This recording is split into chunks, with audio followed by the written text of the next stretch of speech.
Okay, welcome back. This is the next video in my series on corresponding squares, and once again got a real treat this time.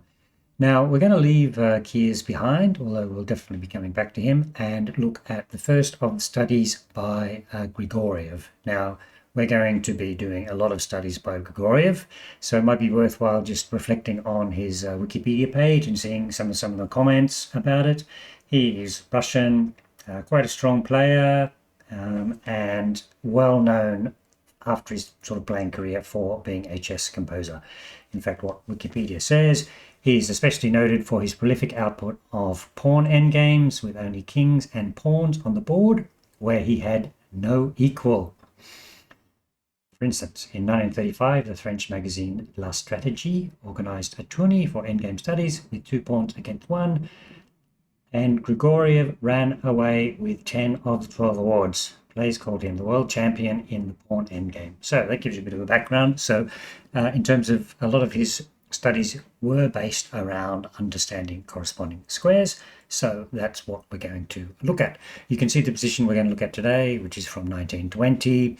You'll notice I've sort of hidden the analysis of key squares and corresponding squares from the opening thumbnail. I mean, I think that's better because if you're treating these as studies that you want to sit down for half an hour and analyze them yourself, it's better not to have spoilers to start off with.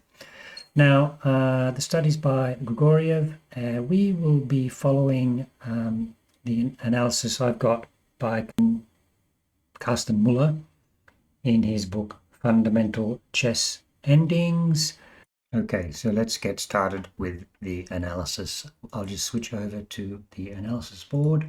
Now, the position is, you can see that, white pawns on d3 and b4, black pawn on b5, and the king's in those positions of d2 and f3. Now, what I'm going to do first is I'm just going to move the kings out of the way to make it easier to mark up the squares as we do the analysis. The first step, as always, is trying to work out where the key squares are. Now, we'll just run the probe run program you've seen before, which I've explained. It puts the pawn position in and then tries all the king combinations for white and king combinations for black. And that top chart with all the stars shows that if the white king is on any of those squares, he's winning whichever side to move. So that's telling you there's a lot of key squares, and pretty much the lesson here is as long as white does not lose one of his pawns in the first couple of moves, he will be winning. So that gives you once again that sense of there's going to be some corresponding square trick which white can use to win the game. So let's just quickly look at the key squares which we're going to mark up. We're not going to do all of them there, right? So we won't go into too much detail here because I think it's fairly straightforward. D4 is a key square. White will be able to shoulder black away and almost certainly capture this pawn and then have 2 pawns. Now this is also true of the E3 square. If the white king got there, then he'd be able to support the advance of the pawn to D5. And then the king would be able to get to c5 and take the pawn, and 2 passed pawns will be winning. So that's 2 of the key squares. Now the final key square we need is the e2 square. If you look at my script, by the way, it doesn't show the e2 square as a key square. Now the reason for that is if the black king is on d4 and it's black to move, black will just go and munch the b4 pawn. So that's why that's not a key square. Now, e2 is a key square because it's easy to see that the white king can get to e3, another key square. The main reason is that white will be able to oscillate between e2 and f2. And the only square, if we're ruling out d4, that black can cover it from is the f4 square. And so basically black will have to give way. And if white did get to the e2 square, then white will also be able to get to the e3 square. Take that color off and we mark the square. So that is the key square layout for this study by Grigoriev. And now we're going to follow the words of Carsten Muller's analysis. I believe it's his analysis.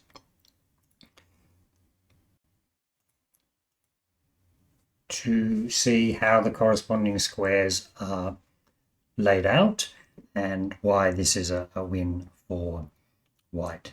Now, it's going to be a situation of triangulation. We actually had that in the last video. I forgot to mention that was our first example of triangulation, but we'll see it here again, and it'll be fairly clear to see how that helps white to win. So let's start reading the analysis. So we'll just go below the diagram there. The key squares are D4, E2, and E3. We start the numbering near the key squares.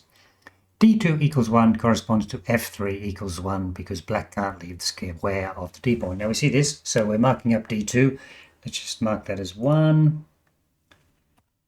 And black needs to cover both E2 and E3. The only squares to do that from would be F2, but then the white pawn will just run. That's why the square was mentioned. So you end up with F3 being the only corresponding square to D2. That's great. What's next? From C3 equals 2, it is possible to go to D2. So let's just mark up C3. So it can go to square 1. Black must be able to go to square 1 as well. And what does he say? So black has to go to E3 equals 2. Okay, so we're going to mark that as maybe confusing. I mean, often the corresponding squares can overwrite effectively the key square. So that's the where black has to be. When white is on C3, black has to be on E3. And of course, white also has access to D4 square there. So that's doubly why E3 is the corresponding square. Let's continue. The squares on the first rank don't get numbers because a counterattack against the D pawn would be possible. Okay, that's fair enough, right? So white, what he's saying is white can't sort of hover around here because black might win the D pawn. Always something you have to bear in mind, right?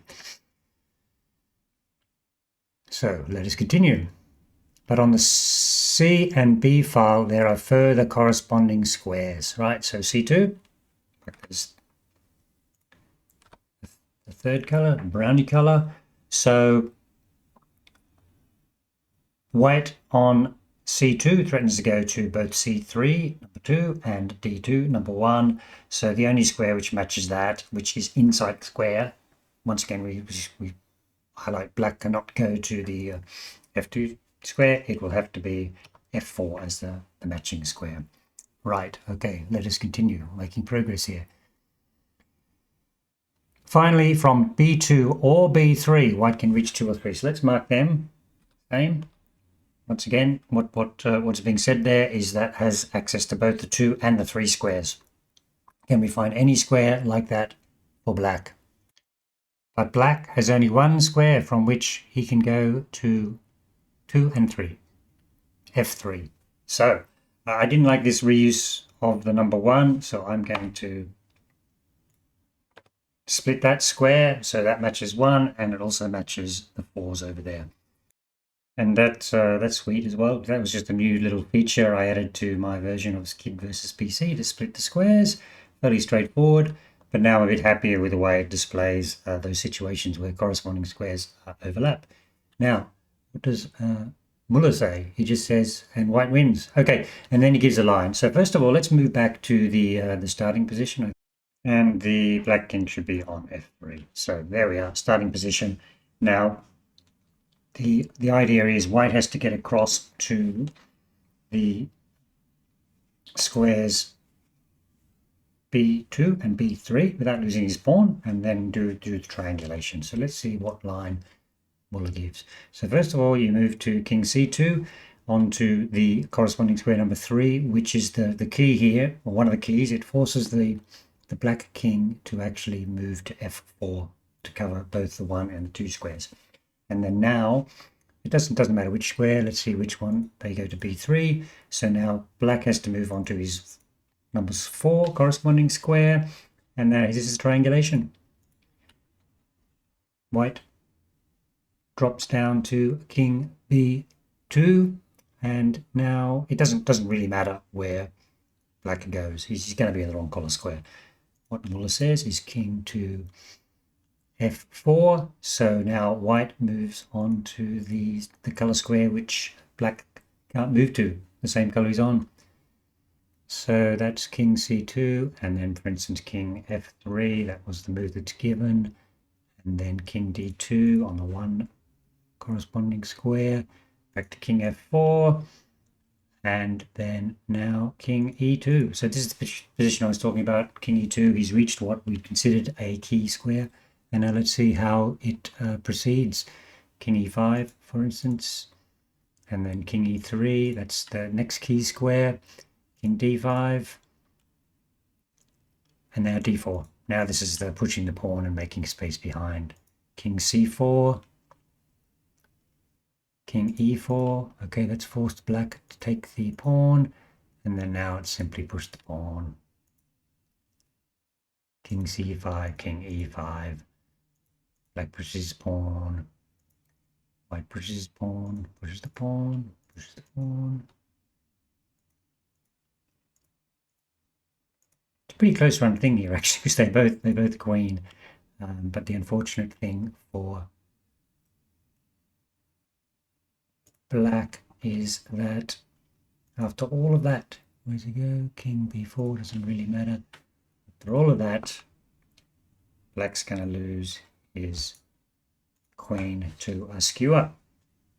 Okay, that was a lot of fun. So that was quite a straightforward key square and corresponding square example. Not too complicated. Sort of position you should be able to analyze yourself over the board, just using that systematic process of key squares, corresponding squares, and then working up the winning line. Now, just to wrap up, let me bring up my Venn diagram. Let's turn off the books. So this is the position. I mean, you can see that the markings on the board are the same as on the SCID versus PC analysis board, and you can also see with the Venn diagram, I've got F3 twice. I haven't quite worked out how to do this nicely, but the idea is it's because of the B3 and B2 squares, which are, as we've seen, is corresponding square number 4, are not matched by a pair of squares on the black side. White has the extra square in inverted commas, and that's sort of one of the things for allowing triangulation and then moving towards the key squares. Okay, I hope you found that video interesting and educational, and thank you very much for watching.